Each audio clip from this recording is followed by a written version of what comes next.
Hey guys, how's it going? Eminem Gaming here, and today we're back with another video. And today we are going to be talking about the new Shadow Middle Earth game that's coming out soon. My thoughts on like the release date, and am I excited for the game? Also, we've got the confirmed size of the on-floor booths or whatever for E3 for the console manufacturers. My thoughts on this. Does it really matter what we can look into from this? And yeah, just my opinion in general. So, without further ado, guys, let's just get into the video and let's talk about the new Middle Earth Shadow of War game that is coming August 25th this year. Now, my one gripe, moan, whatever it is about this game is the fact that they changed it from Shadow of Mordor and not just kept it like Shadow of Mordor 2 and changed it to Shadow of War. I don't know, it feels a little bit more generic now, the name. It doesn't, have the same ring to it, in my opinion. Not that that's a huge factor in it, look, I'm not going to not buy the game because of its name, but I'd have preferred probably it to be called Shadow of Mordor 2. It seems like they're trying to turn the Middle Earth section into a franchise and not the Mordor section, which is fine, in my opinion. But yeah, apart from that one little gripe I have, I can't wait for this game. I'm really, really excited for it.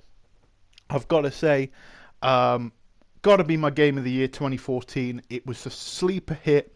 I remember watching, I think it was the Rad Brad, I think it was him playing it. And I'm going to be honest with you guys, I cannot watch the Lord of the Rings movies. I find them very boring. I find them very, just boring. I mean, like, they're very long-winded and stuff. And I don't really like movies in general, to be honest with you. So yeah, I've never really been a Lord of the Rings fan. I was like, oh, I'm probably not going to enjoy this. I ended up picking up the game and absolutely loved it. One of my my game of the year 2014, and definitely the sleeper hit to me personally this generation. It kind of came, like I say, came out of left field and blew me away personally. So I cannot wait for the sequel. Now, release date August 25th. Absolutely perfect. It's just out of the holiday madness, which will be happening around about October time. It starts slightly in September. Sometimes you get some big titles, but really October, November, December, more October and November is when you get the big releases. Call of Duty, Battlefront, all these sort of games, possibly Red Dead, and Shadow of War, which I will be getting day one whenever the hell it comes out, probably can't compete against those games.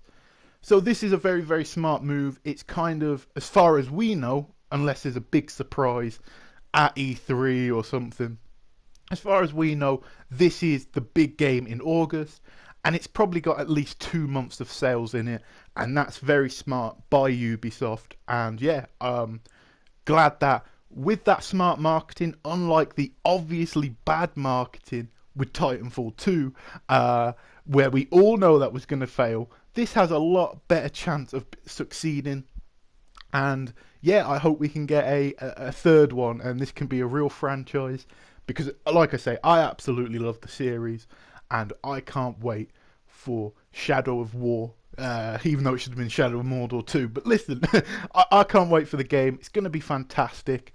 And I mean, this year for gaming, I've got to say, just a quick side note, been fantastic. If you're in the US, you're probably already playing Horizon Zero Dawn. I will be playing it tomorrow. Then you've got things like Neo, Yakuza, Gravity Rush, and then we've got Mass Effect coming. What a phenomenal year this has been for gaming so far. And Shadow of War deserves to be in 2017 with all these great games. So that's just my opinion, guys, but what do you think? Are you surprised that they did a Bethesda-like approach to Shadow of War, where it's like shown and then like 6-7 months later it's out?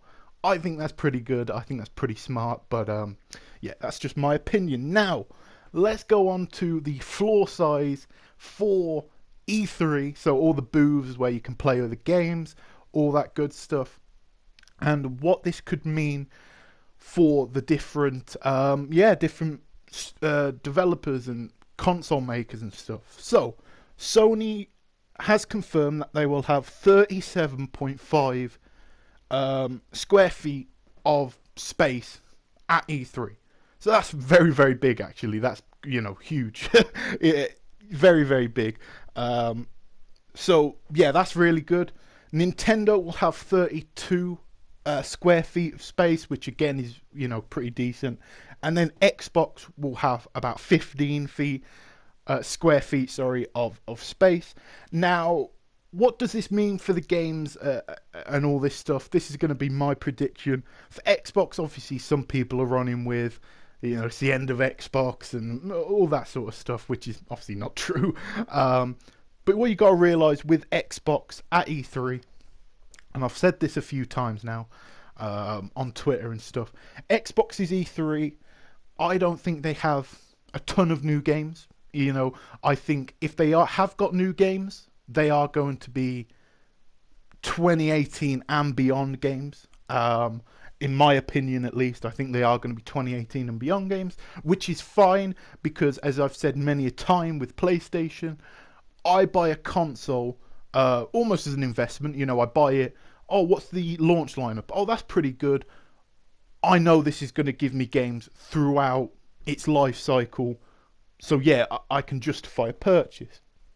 So, yeah, with the Scorpio, I'd be fine with them showing some 2 to 3 year out games, which wouldn't bother me because, again, you've got to try and sell people long term on the Scorpio and not just with the 4K. But I don't think they've got too many games that are coming out this year. I've said this many times. I look at, they've got State of Decay 2, I think Crackdown 3, Sea of Thieves, Forza, whatever Forza it is this time.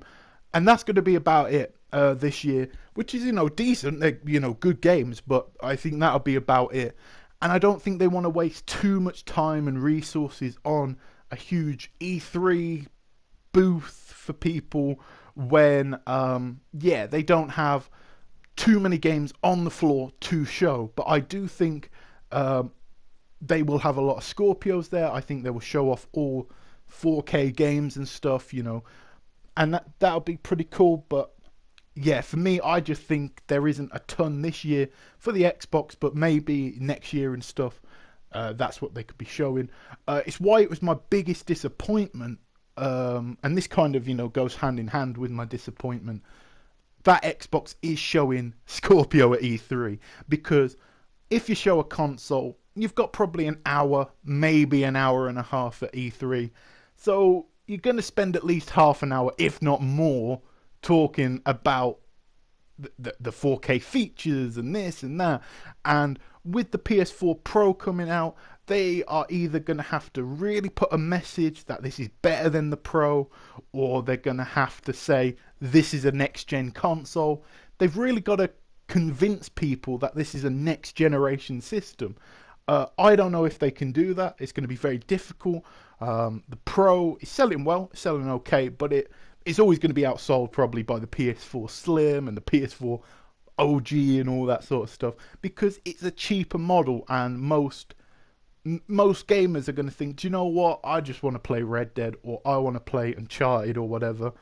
Let me just get the base model. It's going to be the same with Xbox. I want to play Halo. I don't really care about 4K. Let me just get the Xbox One S or whatever. So that's what I feel. Next up, going on to Nintendo though, gotta say, I think they're going to have a lot of games. I think, you look at their launch lineup, very, very poor from Nintendo. I think this was, I don't want to say rushed out, but kind of. You know what I mean? It was kind of rushed out. I think they're going to show a lot of Super Mario Odyssey. I think they're going to show a lot of possibly Xenoblade 2. I think there'll be a lot of new games. Hopefully, I'm always rooting for Nintendo, even though they definitely let me down with the Switch. They haven't got a lot of games this year of particular note, but hopefully at E3 it's like, well, 2018, here's, all these games. So, yeah, I think they will have a really strong booth. Hopefully it's not just Super Mario Odyssey. They swap it from nothing but Zelda to nothing but Super Mario Odyssey. Yeah, that would kind of suck. But yeah, just in general, I think they'll have a strong booth. But that's just me. Now going on to Sony with their 37.5, which is the largest. Again, you know, this could just be third party, just like, oh, Red Dead and all this. But I have a theory. Might sound a little bit crazy, but I do have a theory about why they have such a big booth at E3. And I do believe a large amount of that has to do with God of War. I think God of War will be released 2017. I think there was that rumor with Santa Monica. They had the main voice actor for God of War had God of War brackets 2017. Okay, could possibly be a mistake. Then you've got all these Amazon listings and all these all these game sellers listing it for 2017. And, you know, it seems like it could happen. You know, what we have to remember is Santa Monica is a huge development studio. Okay, they've kind of remade the game. It's kind of completely different to God of War Judgment, for example. It's next gen. It's just amazing how good the new God of War looks. But God of War, it is being made by Sony's biggest first party studio, and everyone is probably behind it. So I think that, you know, it could have a big presence. Remember, God of War is Sony's, apart from Gran Turismo, one of their biggest, if not the second biggest IPs, and that's gonna need to be shown off. I think they're really confident about it. I really do think that Sony's confident about it. I feel that, and God of War will never just come and go. It will be, you know, put on the main stage and, yeah, really shown off. So that's what I feel.